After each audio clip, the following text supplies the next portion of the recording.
La crise des prix de l'énergie actuelle nous force à proposer des mesures à court terme, mais nous oblige également à réfléchir à long terme. À court terme, on l'a vu, des mesures ont été adoptées par les gouvernements fédéraux et régionaux. Sont-elles suffisantes ? Doit-on les pérenniser ? Certains éléments structurels dans l'augmentation des prix sont des conséquences des mesures prises dans le cadre de la transition énergétique.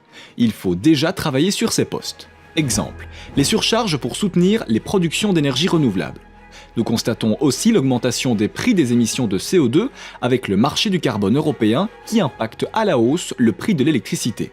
Cette tendance est plus large au niveau européen avec le paquet Fit for 55. Comment s'y prendre pour maintenir le prix sous contrôle à long terme ? Il faut d'abord maîtriser le coût du système de production d'énergie. Comment fonctionnera notre société demain et à quel coût ? Aujourd'hui, c'est le modèle 100% renouvelable pour 2050 qui tient la corde. Il est revendiqué par les écologistes et le gouvernement fédéral.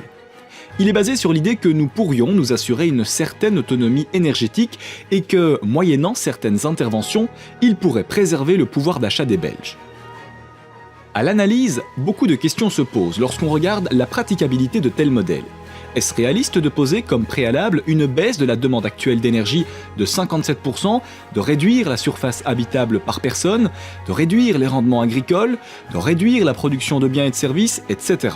De manière générale, il y a eu des chiffres, peu d'explications sur la praticabilité d'entrer en récession et peu d'éclairage sur les impacts socio-économiques d'une récession organisée.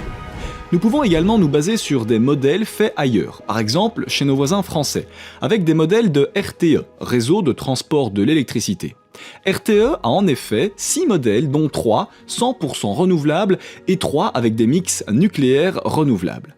Sur la question du coût du système, tous les modèles 100% renouvelables sont plus chers que les modèles avec une large part de production stable et décarbonée. Dans l'ensemble, les scénarios avec 100% renouvelables sont environ 15 à 40% plus chers que les autres scénarios. Pour la France, cela représente 10 milliards par an en plus en moyenne d'ici à 2060 et plus 16 milliards par an pour atteindre le 100% renouvelable en 2050. La proposition du MR. Pour ces raisons, au MR, nous avançons dans la lutte pour le climat avec un modèle 100% décarboné pour 2050. Ce modèle a les caractéristiques suivantes. Il faut amplifier les efforts pour avoir des économies d'énergie, pour diminuer notre consommation de 20% au moins. Nous développons un large socle de production d'électricité décarbonée avec un mix nucléaire et renouvelable. Nous développons avec le secteur les filières émergentes pour le captage du CO2 et la production d'hydrogène qui sont les pistes les plus prometteuses pour pallier l'intermittence des renouvelables et l'approvisionnement de l'industrie en hydrogène ou gaz et carburants synthétiques.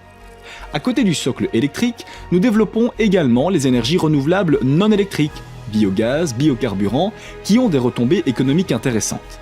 Aujourd'hui, nous dépendons de l'extérieur pour 85% en raison de nos besoins en pétrole et en gaz. Dans notre modèle, notre dépendance au marché de l'énergie du futur, hydrogène, carburants synthétiques, serait considérablement réduite. Objectif, plus de 50% d'autonomie. Ce modèle, 100% décarboné, permet de garantir une indépendance énergétique, des prix accessibles pour tous les consommateurs et une vraie durabilité de notre approvisionnement.